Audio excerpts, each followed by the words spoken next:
ॐ पावकानः सरस्वती वाजिर्भिर्वाजिनीवती यज्ञं वैष्ठो धिया वसो।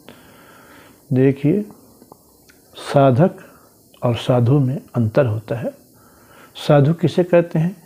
जो दूसरे का हित के काम को साबित कर दे, सिद्ध कर दे, दूसरे के कल्याण को, सिद्धि के कार्य को सपोर्ट कर दे, वो साधु होता है। और साधक वह होता है जिसका लक्ष्य, जिसका साध्य, जिसका मंजिल परमात्मा होता है। साधक जीता है अपने इष्ट की प्राप्ति के लिए, परमात्मा की प्रसन्नता के लिए, परमात्मा का वेदोक्त आज्ञा का पालन करने के लिए। और साधु जीता है संसार की भलाई, संसार का परोपकार, संसार की उलझनों में उलझे हुए प्राणियों को सुलझाने के लिए साधु जीता है। बहुत से लोग हैं जो साधु और साधक को एक समझ लेते हैं, विद्यार्थी और अध्यापक को एक समझ लेते हैं, पर ऐसा नहीं है। अध्यापक अलग होता है, विद्यार्थी अलग होता है।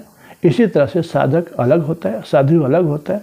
साधक जीता है साधना के लिए, संयम के लिए, सादगी के लिए, सदाचार के लिए, अच्छाई को बढ़ाने के लिए, बुराई को मिटाने के लिए। और साधु जीता है संसार के हित के लिए, संसार की भलाई के लिए, संसार के उलझन भरे कांटों में पड़े हुए मनुष्यों को कांटों से बाहर निकालने के लिए, समाज के सुधार के लिए, समाज की उन्नति के लिए।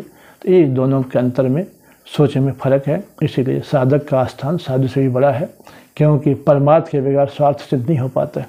इसलिए साधक जो है, साधु का लक्ष्य भी साधना ही है, साधक ही बनना है, क्योंकि लक्ष्य सिद्धि बगैर साधक बने साधु को नहीं हो सकती है। इसलिए दोनों का पथ में भिन्नता है, उद्देश्य में भिन्नता है। इति ओम।